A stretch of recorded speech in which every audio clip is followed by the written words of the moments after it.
Boa tarde, gente. Boa tarde a todos e todas. Isso aqui vai funcionar mais como uma roda de conversa, né? Eu acho que eu vou trazer um pouco aqui como começou a minha história com a fungicultura. Ela veio de um momento de muito caos e hoje eu atingi um lugar dentro da fungicultura que me satisfaz. E está sendo bem legal esse trabalho que eu estou desenvolvendo. Estou muito feliz por isso e vamos apresentar para vocês um pouco como que funcionou, como que foi isso, como que as cabeças foi quebradas aí para poder chegar aonde a gente está aqui hoje.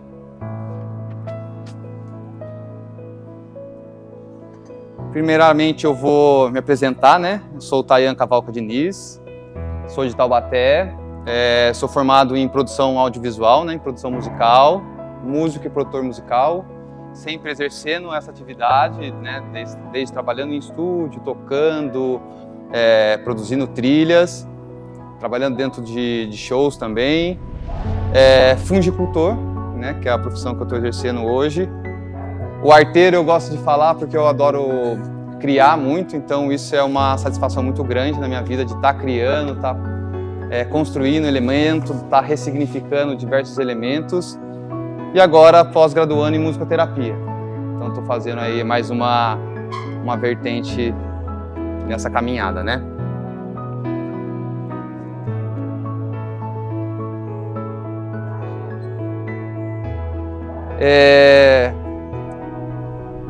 Eu falei que eu sou formado em música, sempre trabalhando com música, então cheguei a vários lugares onde eu queria através da música e vivia e fui aprendendo que a música era muito mais do que eu sempre aqui a minha esposa, eu sempre falo para ela uma linha do tempo, né? Eu achava que a música era uma coisa e com o tempo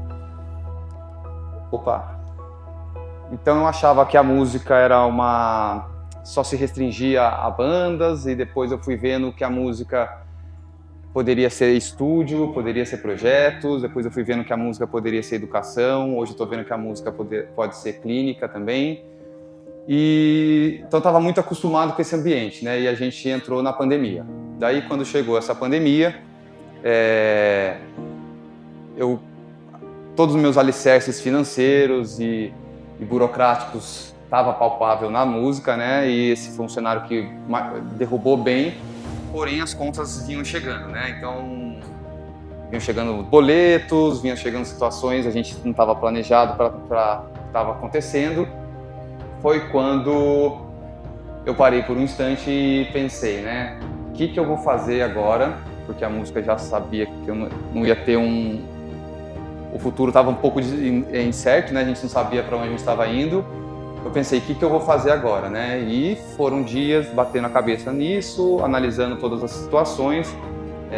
Eu moro numa chácara, a gente tem uma parte do terreno atrás que é um terreno que estava inutilizado, né? Tinha bastante até material de construção, assim, bastante material não utilizado, assim, área não utilizada. E pensando tudo isso, a minha esposa já aplicando cogumelos, né, na cerâmica, ela é ceramista, eu sou vegetariano, então esse universo da fungicultura foi me cercando, fui observando e tive um clique, assim, que foi quando eu pensei, comida e água na pandemia são duas coisas que elas podem oscilar, mas elas continuam se vendendo, né, continua a estar gente consumindo. E a minha missão ali era realmente a questão financeira, né? Eu precisava buscar algum meio de estar cultivando, estar conseguindo o meu dinheiro ali para o mês, né?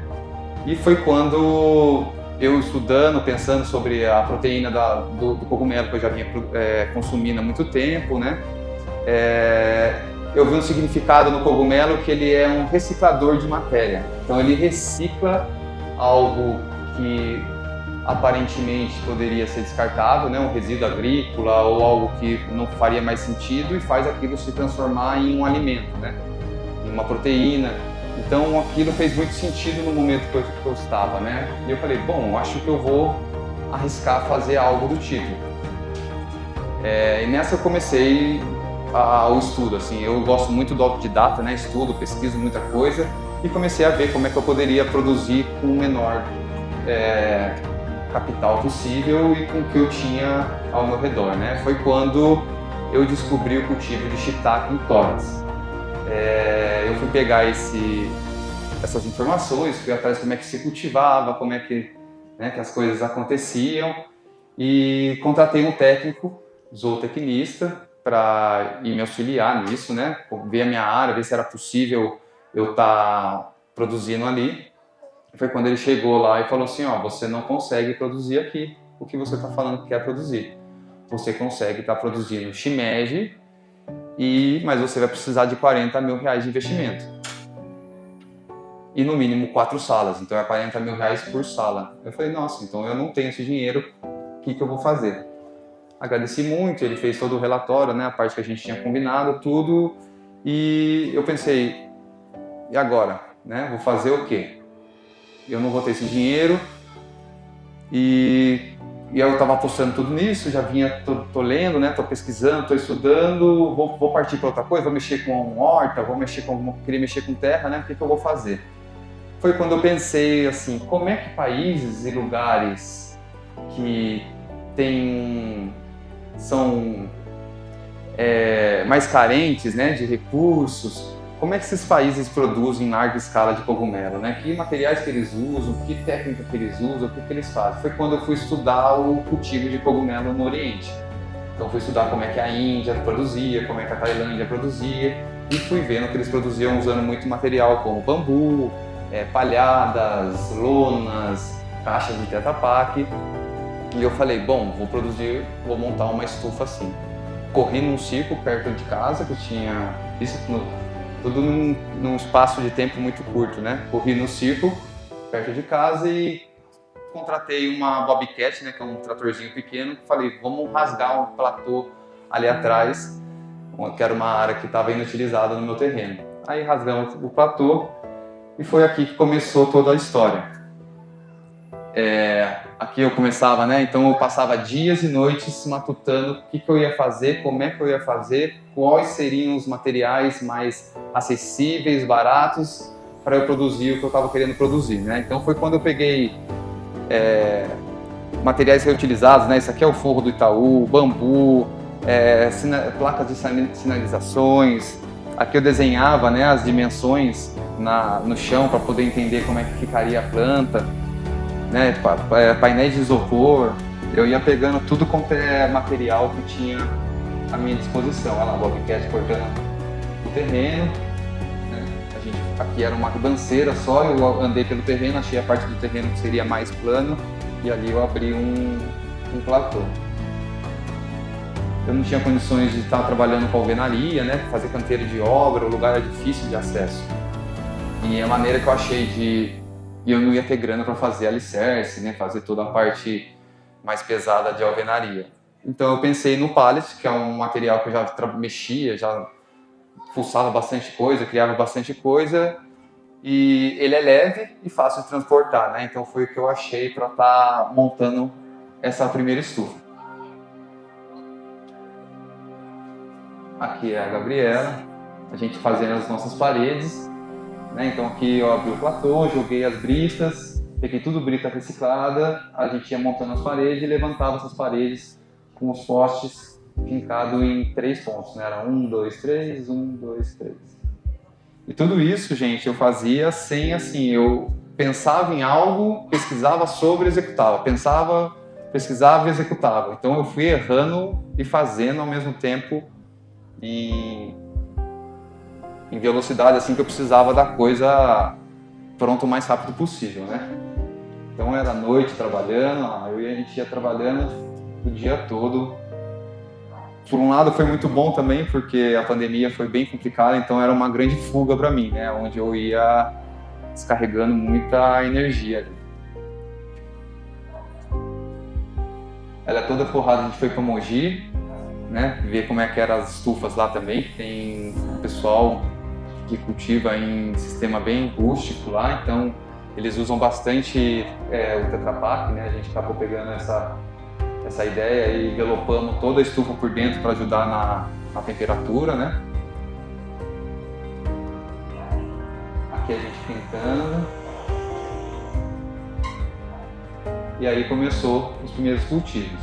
Então a primeira estufa que eu tive, ela era toda de chão de brita, de bambu e o mais rústico possível, assim, né? Bastante fresta, era só fechada com pallet mesmo e tela e lona em cima, né? Então aqui foi o nosso primeiro lote de composto que a gente comprou. Para quem não sabe, composto é palhada, né? Então pode ser braquiária ou qualquer outro tipo de palhada, com farelo, água, né? Algum cal, calcário, coisa do tipo. Usado muito para o cultivo de shimedes, né? De várias linhas de shimeji, também muito usado com os agáricos, né? Os shiitake, Porto Belo, o Paris. Então aqui foi nosso primeiro lote. Esse cara foi o primeiro cara que eu colhi, né? O primeiro saquinho que eu vi frutificar e eu fui entender o que estava acontecendo, que até então eu não sabia como é que o cogumelo vinha, da onde que ele vinha.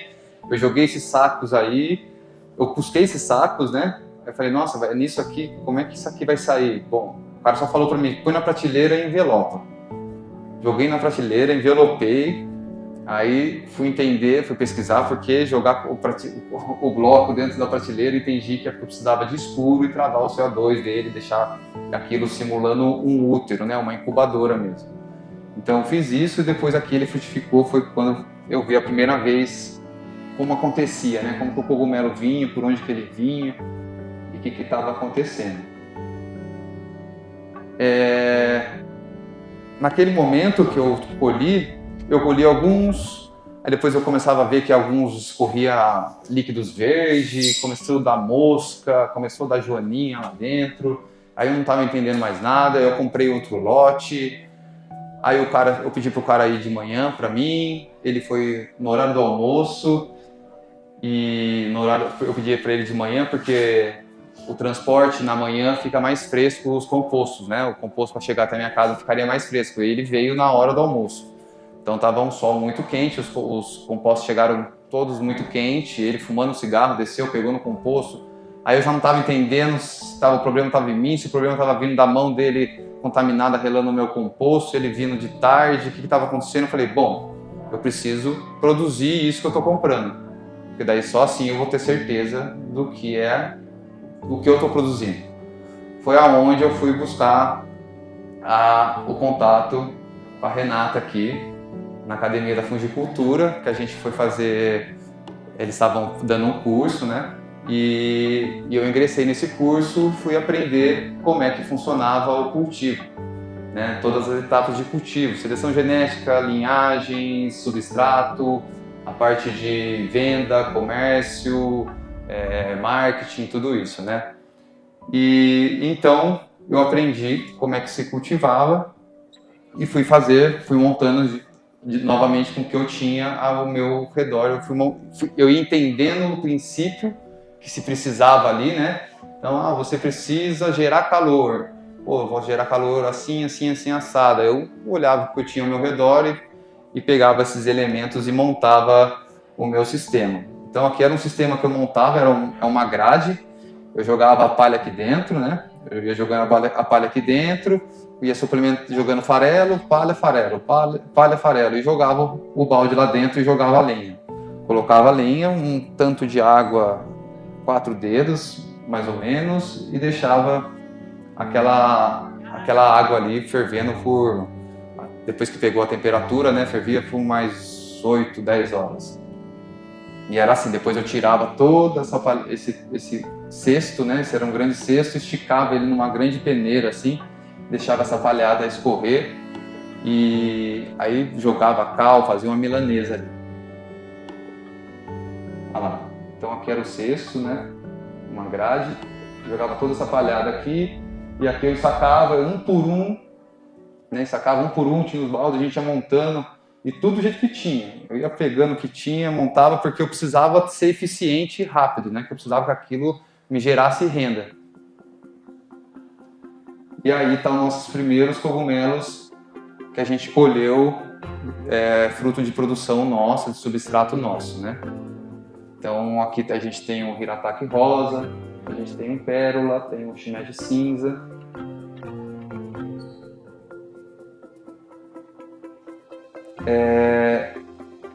quando eu cheguei nesse ponto, que eu estava produzindo esses cogumelos, então eu produzia, meus carros-chefes eram o cinza e o Hirataki rosa, né, o Hirataki salmão.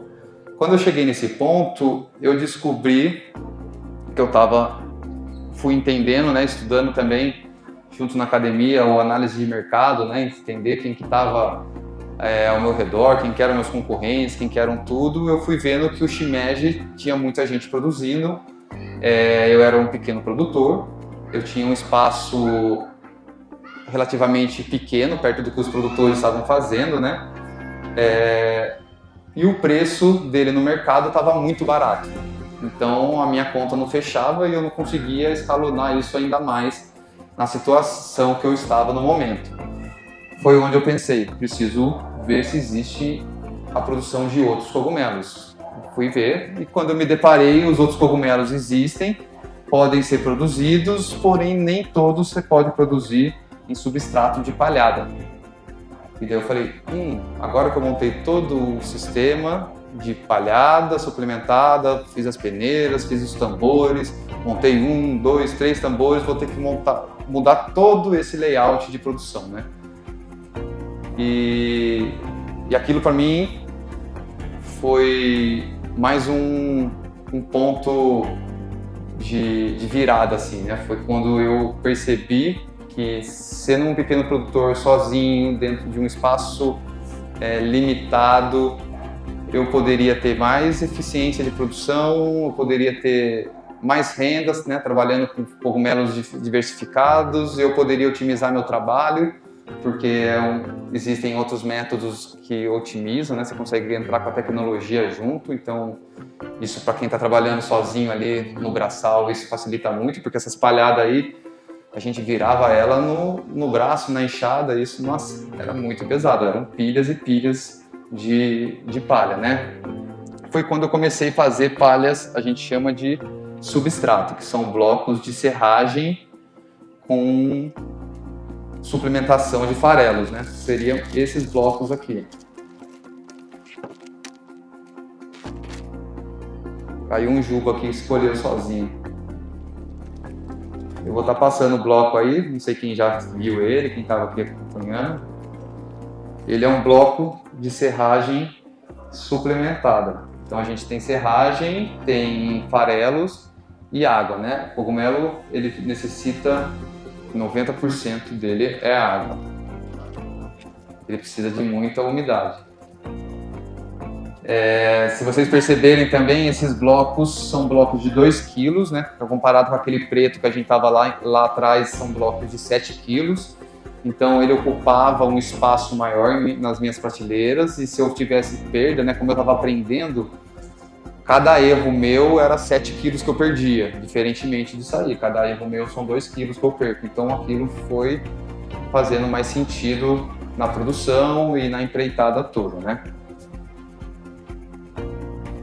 E daí comecei essa história de estar produzindo os próprios substratos e comecei a mexer com a parte de laboratório, né? Comecei a entender como é que aquelas sementes que eu também comprava, como é que eu fazia para eu mesmo estar produzindo ela e ter esse controle da produção desde o começo ao fim. Aí fui estudar a parte de laboratório, linhagem, seleção genética, seleção de cepas, entender toda a morfologia, né, os fenótipos dos fungos, né, como que eles estavam trabalhando, como eles estavam se comportando dentro do meu microclima, né? Então eu posso ter um tipo de cogumelo que se comporta de um jeito aqui, mas 1 quilômetro para frente ele já responde completamente diferente. E fui buscando isso porque eu botei na minha cabeça que eu precisava valorizar muito o meu metro quadrado, senão eu ia ficar para trás. Então eu tinha 2 objetivos nesse momento, que era achar um cogumelo que eu conseguisse me diferenciar de todo mundo e valorizar o meu metro quadrado para eu ter uma alta produtividade e conseguir gerar uma rentabilidade massa, né? Uma rentabilidade viável. E fui selecionando genéticas. Então fui fazendo seleção de genética, fui selecionando, fui aprendendo, fui errando muito, mais do que acertando, eu fui errando muito, errei bastante, continuo errando bastante. A fungicultura Ela é um universo que você acha que você sabe tudo e ele está sempre te surpreendendo e um dia você acha que está de um jeito, no outro dia acorda, o fungo está completamente de outra forma. Então você aprende que você tem controle sobre ele, mas nem tanto, tem um limite de controle, né? Então foi aí que eu comecei a trabalhar a parte de laboratório e selecionar minhas próprias genéticas que se comportavam dentro da minha estufa. Outro objetivo nessa busca da seleção genética também era a condição da minha estufa, né? Hoje eu digo que ela é híbrida, né? Porque com o tempo eu fui melhorando algumas coisas, então eu joguei cimento pro chão, tirei as prateleiras de bambu, né? Coloquei outros tipos de prateleiras de ferro para poder ajudar na higienização e fui percebendo que eu precisava também buscar na genética essa adaptação onde eu tivesse um custo operacional mais barato. Então, se eu tivesse um cogumelo com uma linhagem que eu conseguisse trabalhar ela no verão, eu não necessariamente precisava ter um ar-condicionado dentro da minha estufa. Isso com o inverno eu não precisava ter um aquecedor, né? Então, isso me ajudou bastante a otimizar todo esse processo aí. Aí são as adaptações que a gente foi fazendo, né? Então esses são os tambores onde eu faço a esterilização. Esses são os tambores que eu uso até hoje. Tem muita gente que vai até ali o meu cultivo, né? Até a nossa chácara e fala: nossa, mas por que você não monta uma máquina, não sei o quê? Eu particularmente adoro o método de esterilização em tambores, né? Eu acho que fica muito prático, é viável. Você pode escolher no momento fazer 2, 3, 4, né? Você vai fazer nas linhas, você pode montar quanto quiser, é muito barato, né? É um material que você encontra em qualquer lugar. Então aqui eu tenho um princípio que eu tenho um isopor, um tambor de ferro e um isolamento térmico, e aqui por esses registros aqui eu jogo vapor quente lá dentro. Eu tenho uma esterilização atmosférica, a gente chama, né? Uma pasteurização atmosférica, então ele fica aí a 90 graus por 12 horas. Você pode depois ir trabalhando as horas e descendo conforme você vai achando o seu ponto de pasteurização. Aí adquiri uma betoneira, isso facilitou muito essa mistura, né, do composto, que antes era feito na braçada, isso ajudou demais. Aqui eu fiz um trilho. Então, assim, conforme também eu ia vendo as necessidades, as dificuldades do todo ali, né? Não só da produção, mas da logística, do vai e vem, né? Por estar sozinho e pilhado assim, eu fui montando essas coisas aradas que eu ia achando, ia pesquisando e entendendo o que eu estava precisando e facilitando a minha vida, né? Porque antes eu descia essa ribanceira aqui, era só barro, carrinho derrubando um, derrubando o outro, aí o composto já entrava sujo. Era uma lamaceira que dava contaminação, você não sabia se a contaminação vinha daqui, se vinha dali, se era da onde eu caí, né? Então eu ia acertando pouco a pouco essas coisas. Quando eu iniciei esse trabalho com as genéticas, né, a gente chegou a estar trabalhando com 14 espécies.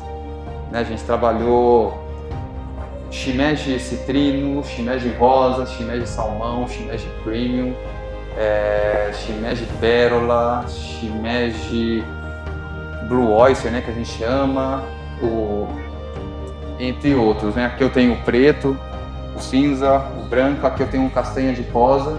Então a gente começou a trabalhar com diversificar bastante as espécies e abrir esse mercado e a cabeça aqui do Vale do Paraíba, assim, né? Tentar diversificar e trazer essa fungicultura mais próxima da gente aqui com essa diversidade de cogumelos, né?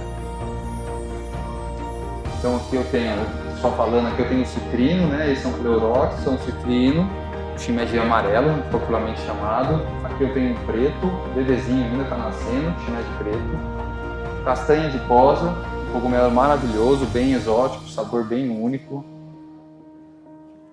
Aqui eu tenho o eringue, esse é o hirataki rosa, tem o Ganoderma reishi, esse a gente usa para trabalhar bastante medicinalmente. Juba de leão, esse cara foi o cara responsável por dar um booster aí na nossa trajetória. Então aqui eu tenho uma produção de juba de leão, foi daqui que eu consegui tirar uma ótima genética, onde hoje nacionalmente a gente está trabalhando ela. Tem alguns produtores que rodando ela em outros lugares, até como forma de backup também. Aqui o preto de novo, o cinza. e hoje os produtos que a gente tem aqui, né? Hoje eu trabalho com as bandejas de mix de cogumelos, então variados sortidos, né? São cogumelos sortidos. Aqui eu tenho juba de leão junto com hirataki rosa, tenho juba de leão em pó, desidratado em pó, juba de leão desidratado.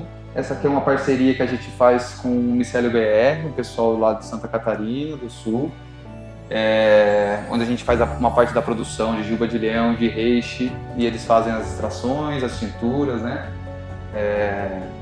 E aqui é uma outra área que a gente está atuando hoje em dia, com os pequenos produtores, né? Fazendo a parte de seleção genética também, fazendo a parte de laboratório, então consultorias para entender o que o cara está precisando, se ele quer as linhagens que ele precisa, né? O substrato também, esse bloquinho que passou aqui com vocês, a gente está produzindo com o Fernandão ali. Então esse é um outro serviço que a gente está fazendo atualmente. E é isso, gente. Eu acho que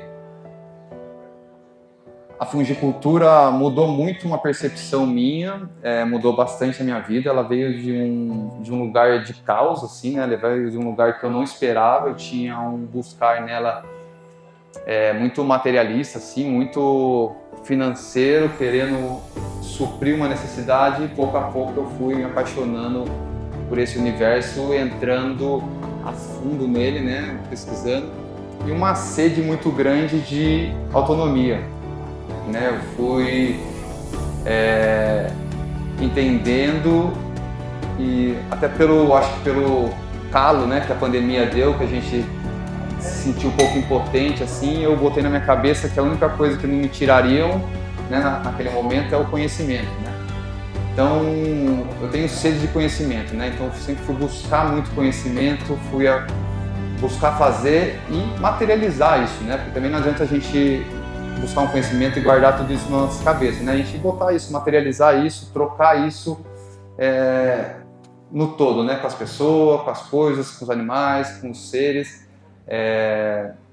E foi aí que eu fui me apaixonando pela fungicultura, e a fungicultura me trouxe essa analogia com a vida de uma maneira muito incrível, assim, né?